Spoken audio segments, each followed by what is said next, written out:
Olá, é o Will aqui e hoje nós vamos falar sobre o filme Casa de Cera, lançado em 2005 e dirigido pelo James Collet Serra.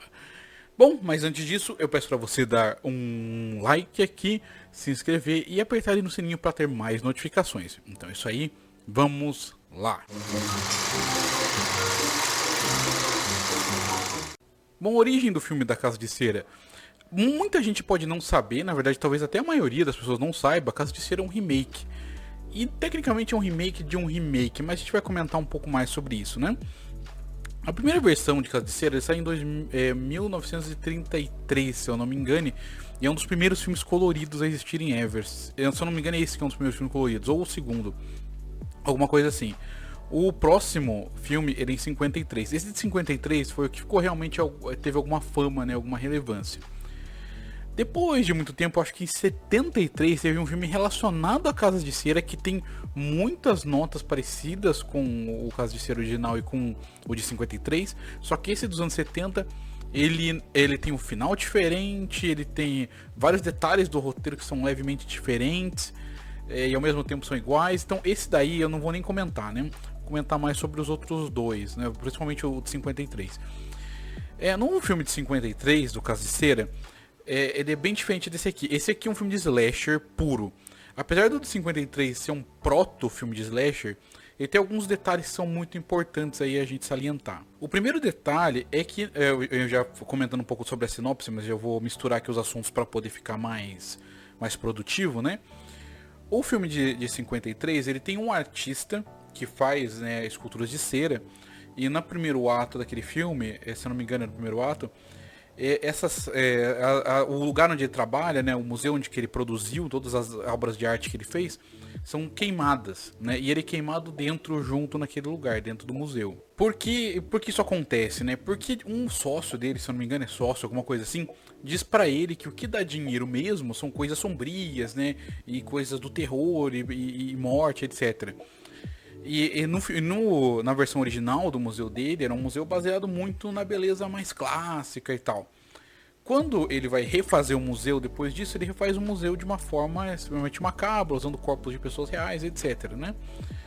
O que é interessante aqui é que o filme original ele tem um artista que ele se torna macabro através de uma obsessão dele ali, não a obsessão dele necessariamente com a arte, mas sim com essa corrupção humana, de uma fascinação pelo que é grotesco, e isso acaba tornando ele esse monstro. Aqui, como é o metade de 2005, né, esse negócio dos anos 2000, tem muitos filmes de slasher, e muitos desses filmes de slasher, eles se baseiam nessa coisa que vem do Michael Myers, inclusive, que é o primeiro slasher, né, do Halloween, de que uma criança ela que já nasce com alguma tendência muito cruel, e é nisso que esse filme se baseia, basicamente. Tinha dois gêmeos, né, um extremamente cruel e o outro é o garoto que é bonzinho, mas só que aqui é manipulado. O que isso foi um spoiler de certa forma, mas eu tenho que comentar isso, senão o filme não vai fazer sentido, né? Faz sentido o resto da crítica. Passando daí, a sinopse do filme ela é aquela que a gente já tem cotidiana de filmes de terror, né? A gente tem aí não vou chamar de adolescentes, vou dizer os jovens ali, a galera que tá na faculdade, que tá viajando e se perde e acaba parando nesse lugar terrível.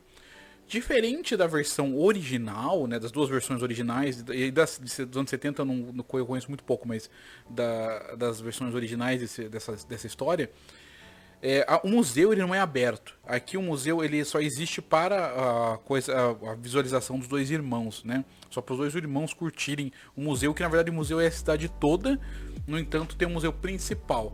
Inclusive o próprio museu também é feito de cera, né? Que é uma coisa bem interessante aí. A galera se perde e os irmãos, né, vão atrás deles para caçar eles e matar eles e tal, né? É coisa normal aí de filme de slasher. O roteiro de Casa de Cera, ele é funcional. A gente vê aqui uma dinâmica bem curiosa aqui, que é um dos poucos filmes de terror desse estilo em que os protagonistas não são um casal e sim dois irmãos, fazendo contraponto aos irmãos Sinclair, que são os vilões. Aqui temos a Carly Jones e o Nick Jones, que são interpretados pela Elisha Cuthbert e o Chad Michael Murray. Eu tenho dificuldade de lembrar nomes, por isso que eu dou uma olhada.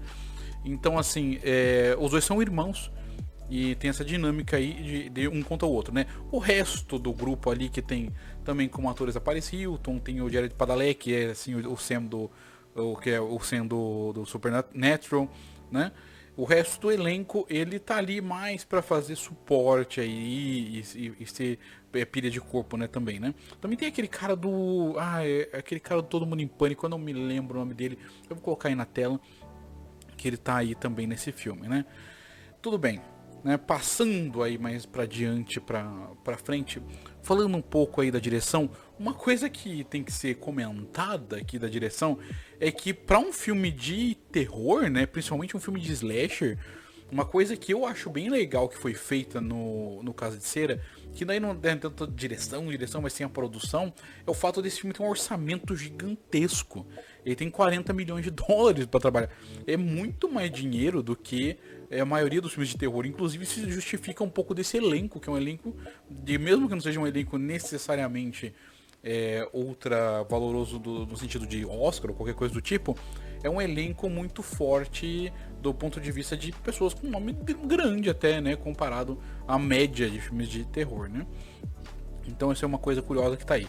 Inclusive, é feito um investimento muito grande em fazer com que o museu principal, né, o lugar onde acontece a maior parte da ação ali, principalmente o clímax, ele seja inteiro feito de cera. Isso gera muitas cenas interessantes, como as escadas derretendo, você pisa assim, afunda a escada, você vê eles abrindo o vilão, ele cortando uma parede para atravessar, inclusive quando ele corta no meio uma estátua de dois bebês grudados que tem um simbolismo no filme. Então é uma coisa que é bem interessante de como esse orçamento é utilizado bem, né? Ele é utilizado nos lugares corretos, a cidade inteira tá bem produzida, então assim, você realmente é uma cidadezinha meio que abandonada. Tem uns animatrônicos ali que eles fazem pra enganar as pessoas que jogam ali, pra parecer que tem gente. Inclusive você que tá assistindo da primeira vez, se você não prestar muita atenção, você vai achar que tem gente ali vivendo naquela cidade, mesmo que seja uma pessoa ou outra. E aí você começa a perceber, né, aquele negócio do Vale da Estranheza, né? Todo mundo parece meio estranho e tal. E daí é um monte de gente que na verdade não é gente, é um animatrônico só fazendo um movimento, ou só uma coisa distante assim, que na verdade é um boneco de cera, né, que é uma pessoa dentro do boneco de cera. Então é uma coisa bem bacana. Isso que eu falei agora de cera, pessoal com boneco de cera e tal, não é um spoiler, na verdade, porque os spoilers, as coisas maiores ali são coisas que vão acontecendo no filme, não vou também ir tão longe assim, mas é por aí. Como eu comentei, esse filme tem até a Paris Hilton, né? Os atores aqui que estão disponíveis são atores bem variados. Nenhum deles vai absolutamente bem, assim, não tem ninguém assim que seja muito notável. Eles fazem um trabalho deles muito bem, então os vilões você sente um desconforto muito grande na presença deles. E você também sente o terror dos personagens que estão ali. Uma coisa que aí mistura entre ator e direção, né? Que na verdade ator não tanto assim. Mas é que o Jared Padalecki, ele é o cara que de certa forma é o cara mais famoso do filme, de certa forma. Porque ele tá na cena que é mais popular do filme, que é ele virando um boneco de cera, e depois o que acontece depois, que é interessante. Interessante no sentido que é absolutamente aterrorizante, né? Pra um filme de terror, então, né? É uma coisa boa. A trilha sonora desse filme tem várias músicas de rock alternativo da época, né? De contemporânea. Inclusive, o que é notável é que nos créditos finais toca a Helena, né? Do My Chemical Romance. Então fica aí esse negócio, se você gosta de My Chemical Romance, um motivo pra você ver o filme até o final. Mais um, né? Então o conjunto da obra todo, assim, pensando nele como um remake, que é interessante dentro do conjunto da obra, é pensar que tanto esse filme quanto o original, eles refletem os filmes de terror de sua época. Inclusive, se hoje, por exemplo, fosse feito um remake novamente de Casa de Cera, talvez até adicionassem elementos paranormais. Afinal de contas, nos últimos anos é uma coisa muito proeminente dentro do cinema, então talvez eles fizessem isso. Afinal de contas, é uma coisa que vai refletindo aí a cada geração do filme. De qualquer forma, eu também acho que é bom ter mudado a versão original para o que tem hoje, devido ao fato de que você não quer ficar repetindo sempre a mesma coisa. A diferença do de 33 para o 53 é praticamente só os atores e os efeitos visuais dentro do que é possível, porque a verdade é que é basicamente a mesma coisa. Aqui não, aqui é um negócio diferente. Eu acho legal quando fazem coisas diferentes com franquias que já existiam antes. Eu prefiro que seja assim, eu acho mais interessante que seja assim. Dito então todas essas coisas, né, a minha nota para Casa de Cera, que é a Casa de Cera de 2005, seria um 8 de 10, e sim é uma nota bem alta, porque eu tenho que pensar no seguinte, tá? Eu tô pensando que é um filme de slasher dos anos 2000. Eu não posso avaliar esse filme como se fosse, tô esperando um filme de máfia, né? Não faz sentido dentro do gênero em que ele tá presente. Considerando o tipo de remake que ele é, considerando as subversões que ele faz, ele é um filme realmente muito interessante, né? Ele tem muitos elementos que são bem bacanas, inclusive a forma como é utilizado esse orçamento mais elevado aí do mundo do terror, comparado, né, ao mundo do terror. Então é isso aí. Se tiver gostado do vídeo por algum motivo, razão ou circunstância, eu peço para você dar uma olhada aqui nos links na descrição. Também, se possível, né, se inscrever, dar um like, aquelas coisas ali de sempre. Lembrando que na descrição aqui do canal Isocromia a gente também tem um financiamento coletivo. Se você gostar de games, tem um canal de games ali chamado Punch Games, em que lá eu faço reviews também. Lá tem um financiamento coletivo separado. Então é isso aí. Se vemos no próximo vídeo. Até mais.